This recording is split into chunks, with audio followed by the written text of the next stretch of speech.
बंगाल चुनाव के तीसरे चरण में जिन स्थानों पर वोट डाले जाने हैं उनमें हावड़ा जिला सबसे महत्वपूर्ण है।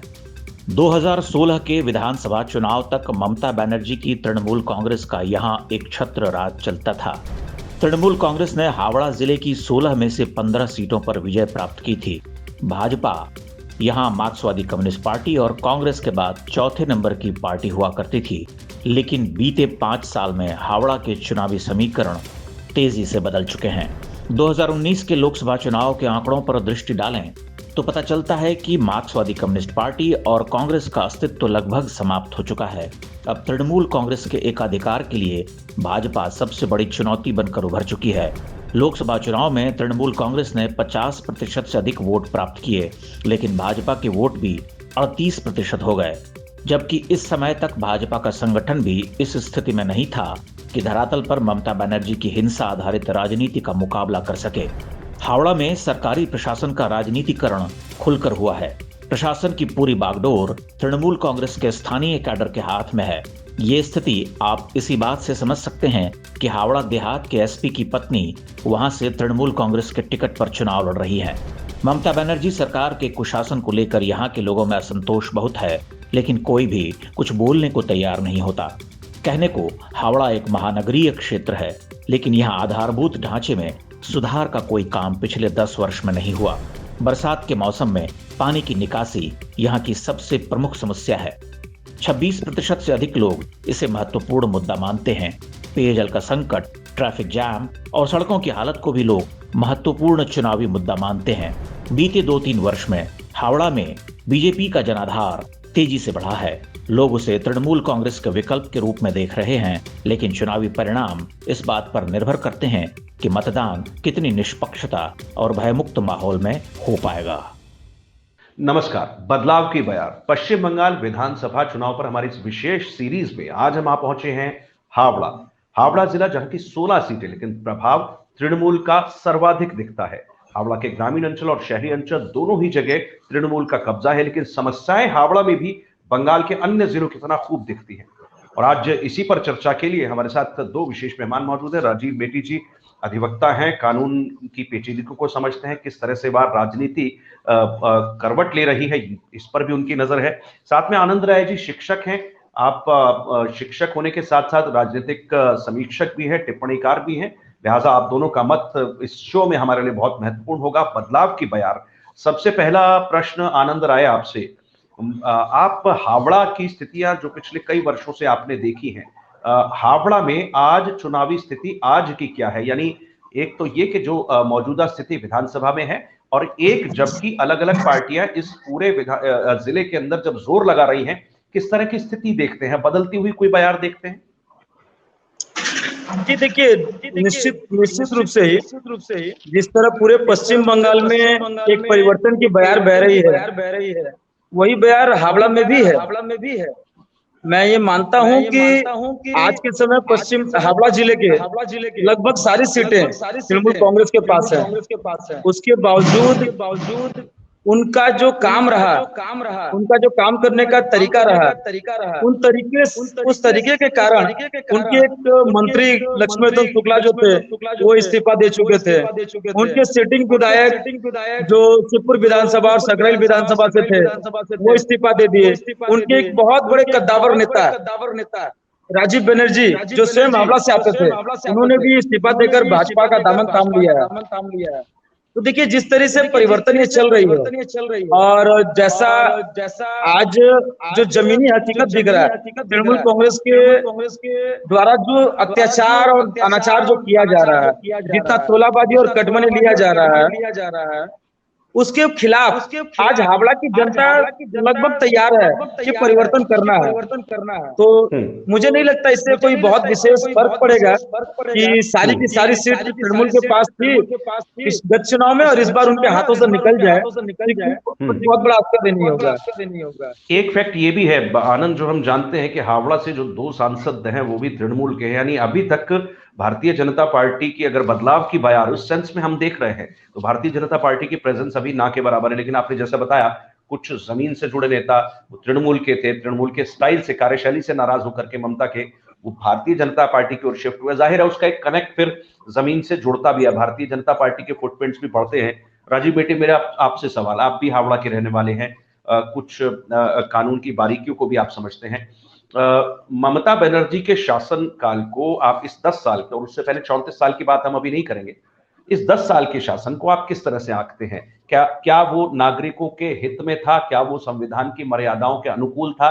क्या वो विकास जिसकी जनता हकदार है, जनता को जो मिलना चाहिए था, क्या वो मिला?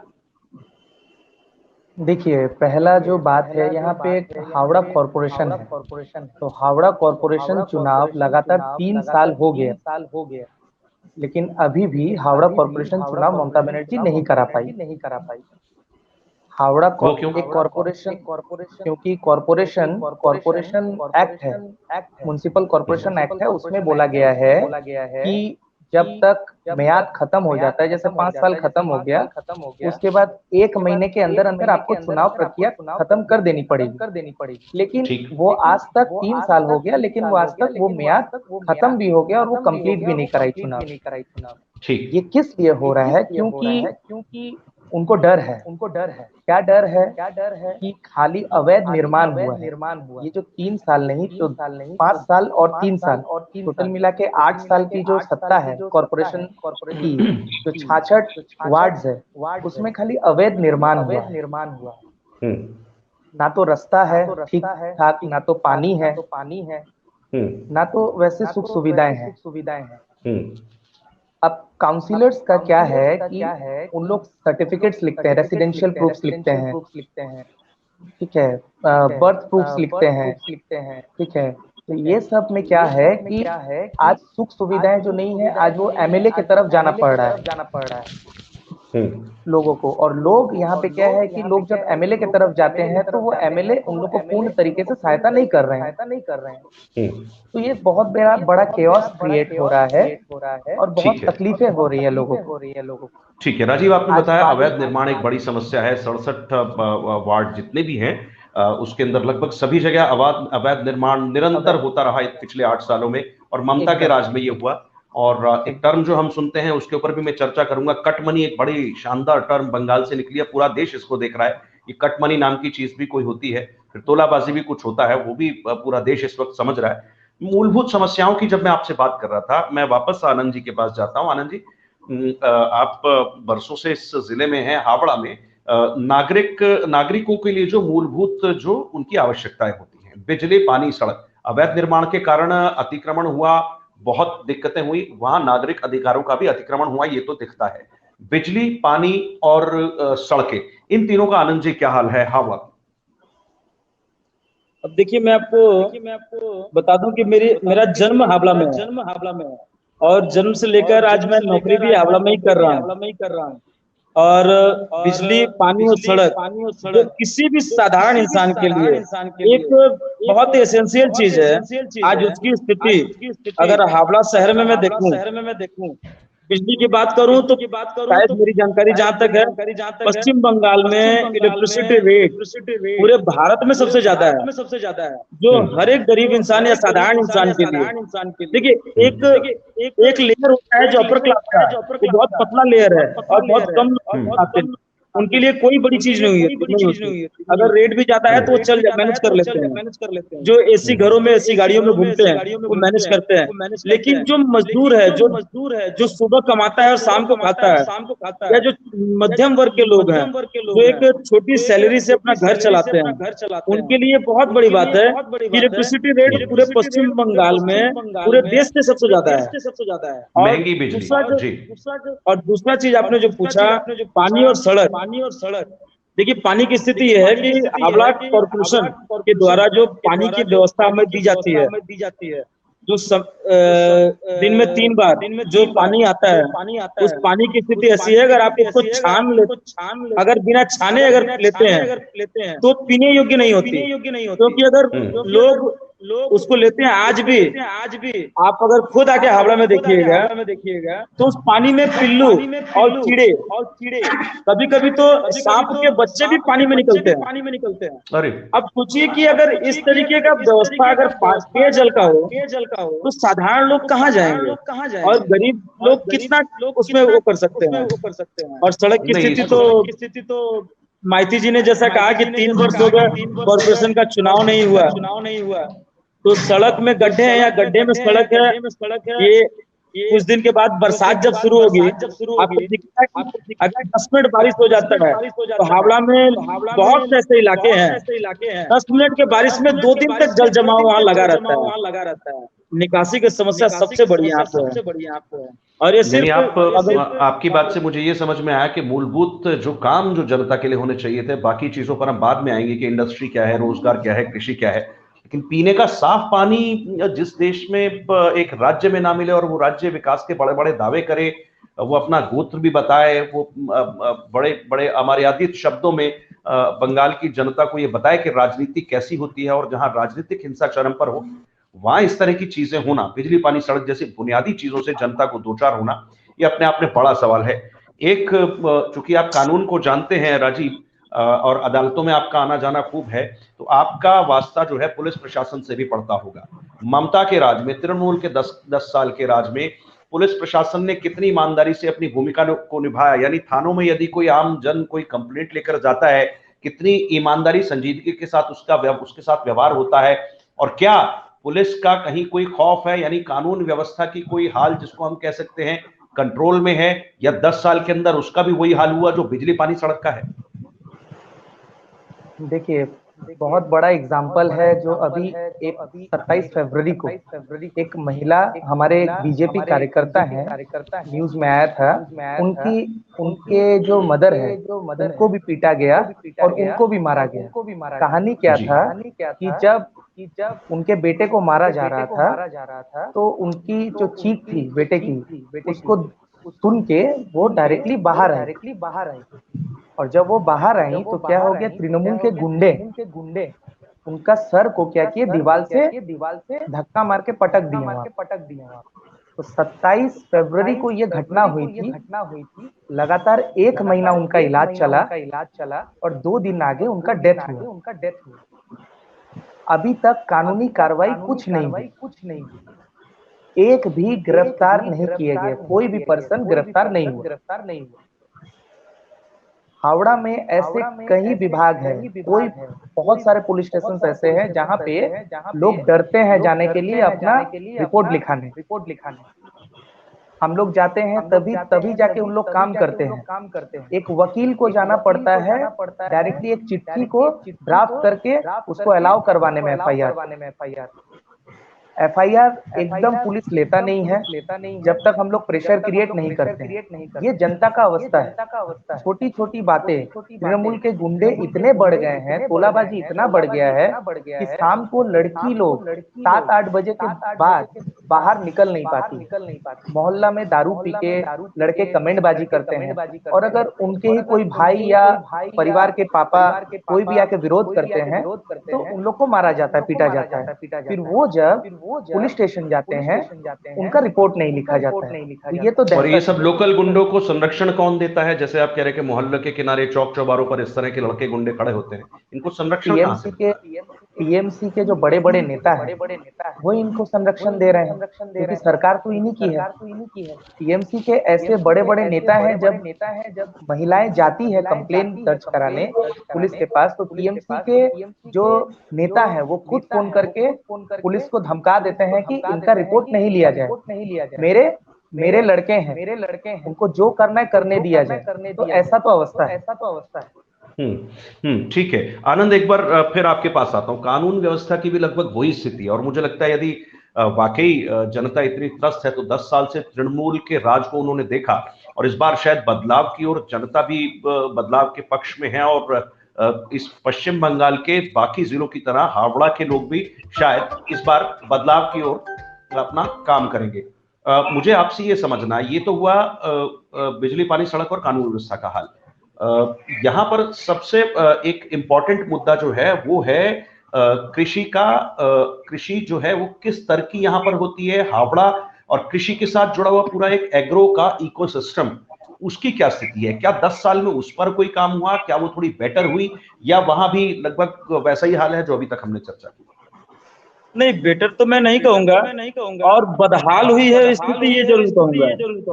आज आज हावड़ा जिले में अगर मैं पर्टिकुलर कहूँ तो यहाँ जो किसान हैं तो बहुत छोटे स्तर के किसान हैं, इनके पास बहुत ज्यादा जमीन नहीं है, और ज्यादातर किसान दूसरों की जमीन लेकर कृषि करते हैं। और जब वो कृषि करके कुछ अनाज अगर उपजाते हैं और उस अनाज को लेकर जब मंडियों में जा रहे हैं तो वहां भी किसी तृणमूल कांग्रेस के सिंडिकेट और अगर कहें तो तोलाबाजी करने वाले लोग उन छोटे किसानों से भी उनसे कटमनी लेने में वो हिचकते नहीं है। वो जबकि जानते हैं कि छोटा किसान है, कोई 2 कट्टा कोई 5 कट्टा जमीन लेकर कृषि कर रहा है, और उसके बावजूद भी अगर उससे वो कटमनी ले रहे हैं तो आप अंदाजा लगा सकते हैं कि कृषि व्यवस्था पश्चिम बंगाल की किस स्तर पे है, और यहाँ पर किसान कितना ज्यादा प्रभावित है इस सरकार से।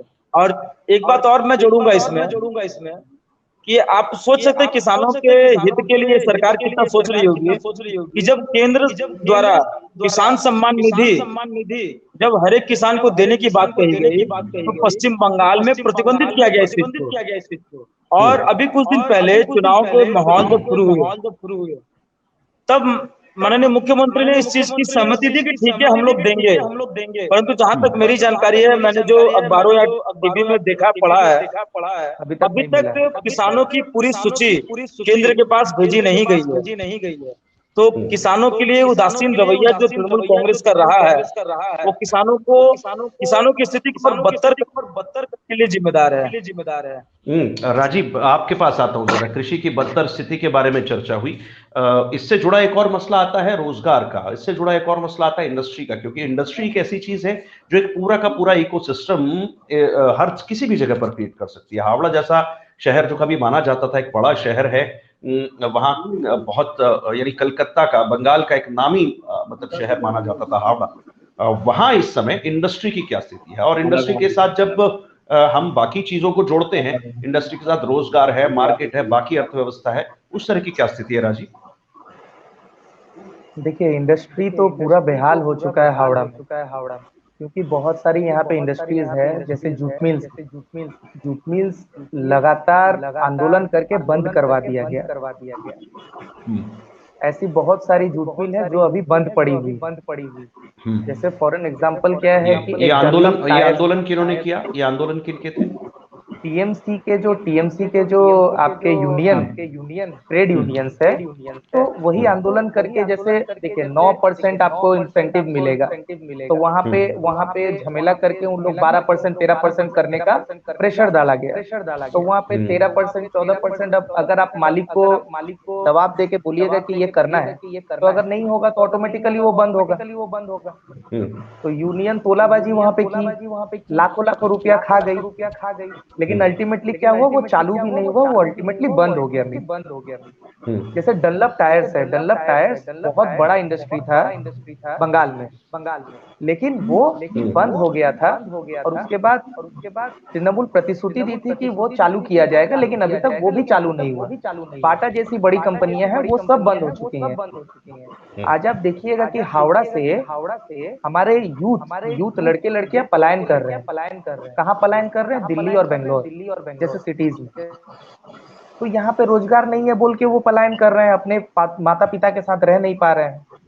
यहाँ पे 10,000 15,000 में नौकरियां मिल रही है, जहाँ पे वो बेंगलोर और जब यहाँ पे शिफ्ट कर रहे हैं तो वहाँ पे 30,000 40,000 का उनको मिनिमम इनकम क्रिएट हो रहा है। तो ये बहुत बड़ा मुद्दा है, रोजगार आज बहुत बड़ा मुद्दा है।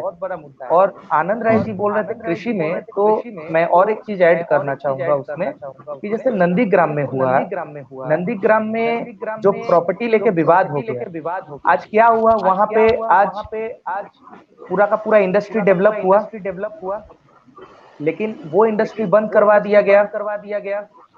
अब तो वहां पे खेती होगा नहीं। क्योंकि ऑलरेडी इंडस्ट्री जब डेवलप हो जाते हैं तो उसका जो फर्टिलिटी है लैंड का वो पूरा ब्लॉक हो जाता है। तो नंदीग्राम के लोग क्या हो गए, अपना खेत भी खो दिए और इंडस्ट्री जो लगने वाला था उसमें जो रोजगार के लिए टाटा बोले थे कि हर एक फैमिली से एक जन को रोजगार मिलेगा, वो भी बंद हो गया। नैनो तो का आप समझ प्लांट रहे हैं बनना। नैनो का प्लांट तो कितना बड़ा यहाँ पे प्रभाव पड़ रहा है। आज कृषि विभाग को भी प्रभाव पड़ा और रोजगार को भी प्रभाव पड़ा। तो आपकी बात से यही समझ में आया कि जब इंडस्ट्री को फ्लरिश नहीं करने दिया जाएगा, यूनियन बाजी होगी, उनके ऊपर ज्यादा पैसा एक तो कट मनी के रूप में लिया जाएगा, फिर मजदूरों को ज्यादा पैसा देने का दबाव बनाया जाएगा, तो जाहिर है इंडस्ट्री वायबिलिटी अगर नहीं होगी तो इंडस्ट्री भी कहां से चलेगी। और अगर उसको बंद होना है तो फिर रोजगार की समस्या, पलायन की समस्या, परिवारों के बिखरने की समस्या, यानी बंगाल की का एक पूरा सांस्कृतिक ताना बाना बिखरने का हम एक कह सकते हैं कि ये भी एक कारण हो जाता है। लेकिन अब तक जो बातें हुई हैं और उसमें से जो मुझे समझ में आया, आनंद आपके पास एक बार एक और एक बात बताना चाह रहा हूँ मैं। जी राजीव, जैसे नेताजी इंडोर स्टेडियम में लगातार 4 साल ममता बनर्जी बिजनेस समिट की, किस लिए? इंडस्ट्रीज को बढ़ावा देने के लिए। लाखों करोड़ों रुपया का खर्चा हुआ, लेकिन आज तक कोई इंडस्ट्री सेटअप नहीं हुआ। ये बहुत बड़ी कमजोरी रही है बंगाल की। लोग डरते हैं, इन्वेस्टर समिट भी फेल हुए। हाँ एकदम फेल हुए। इन्वेस्टर्स क्या हुआ, डर रहे हैं कि लोगों को डर लग गया कि मैं यहाँ पे अगर इंडस्ट्री लाऊंगा तो फिर टाटा जैसा मुझे जमीन अधिग्रहण नहीं दिया जाएगा, फिर मेरे इन्वेस्टमेंट जो है वो फेलियर हो जाएंगे। तो ये सब बहुत बड़े चिंता का विषय है। ठीक है, मैं अब जरा इन सब सवालों से आगे जरा एक कदम बढ़ता हूँ। आनंद आपके पास आना चाहता हूँ। आनंद, इंडस्ट्री फेल है, रोजगार की समस्या है, बिजली पानी सड़क ये अपने आप में गहरी समस्या है, किसान खुश नहीं है, कटमनी है, हर जगह पैसा वसूला जाता है, तृणमूल के गुंडे चौक चौराहों पर खड़े हैं, वो कुछ भी करते हैं, राजनीतिक हिंसा चरम पर है और पूरे बंगाल की स्थिति भी है। इतने सब में जब हावड़ा के लोग जब ये मान चुके हैं कि यदि पूरा सिस्टम करीब करीब फेल हो चला है, तो मेरा सवाल ये है, बदलाव की बयार कैसे हावड़ा में बहेगी? जबकि आज की स्थिति ये है कि तृणमूल का कब्जा है, चाहे वो संसदीय सीट हो, चाहे वो म्यूनिसिपलिटी हो, चाहे वो विधानसभाएं हो। 6 तारीख और 10 तारीख चुनाव की यहाँ तारीखें हैं। ऐसा क्या अब तक हुआ है, क्या चुनाव प्रचार में जो भारतीय जनता पार्टी है, मुख्य रूप से ऐसा लगता है कि यदि बदलाव की बयार के बारे में चर्चा होगी तो भारतीय जनता पार्टी की भी। ऐसा क्या भारतीय जनता पार्टी ने हावड़ा के लोगों से कहा है कि वो उनके बारे में सोचेंगे? वो ये सोचेंगे कि यहाँ परिवर्तन होना चाहिए, वो ये सोचेंगे कि बदलाव होना चाहिए, वो ये सोचेंगे कि 2 मई दीदी गई के नारे पे कुछ विश्वास किया जा सकता है?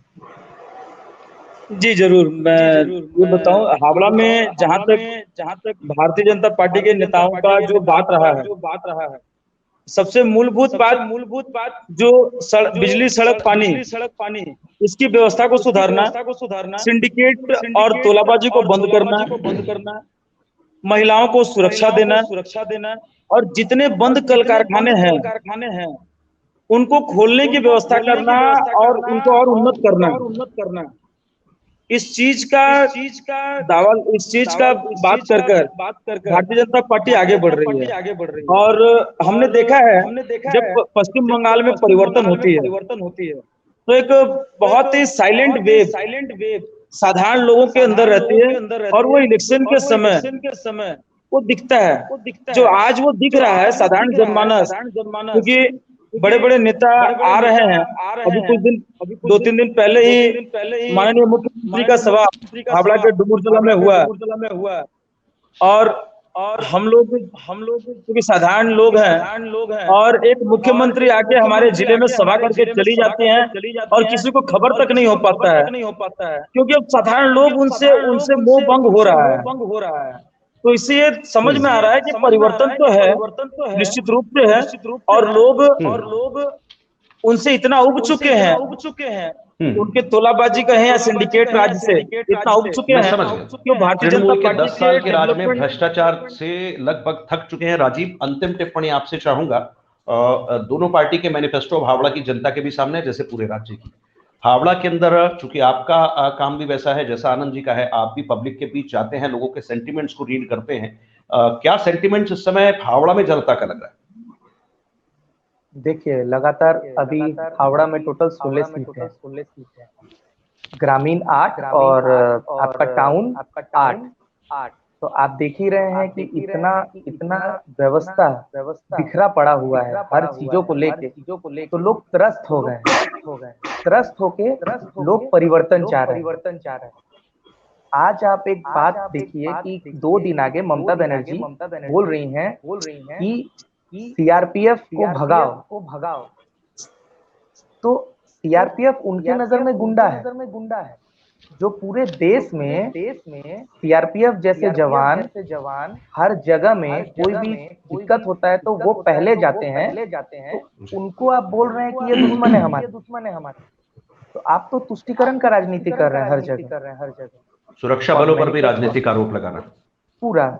और दूसरा सबसे बड़ा चीज है कि हावड़ा में अगर बीजेपी जीतती है तो ये एक स्मार्ट सिटी बनकर उभरेगा। आप हावड़ा का एक ज्योग्राफिकल मैप देखिएगा ना, तो ज्योग्राफिकल मैप में हम लोग बहुत कुछ कर सकते हैं। इसको एक स्मार्ट सिटी के रूप में हम लोग प्रोवाइड कर सकते हैं। जैसे पुरानी दिल्ली और न्यू दिल्ली है।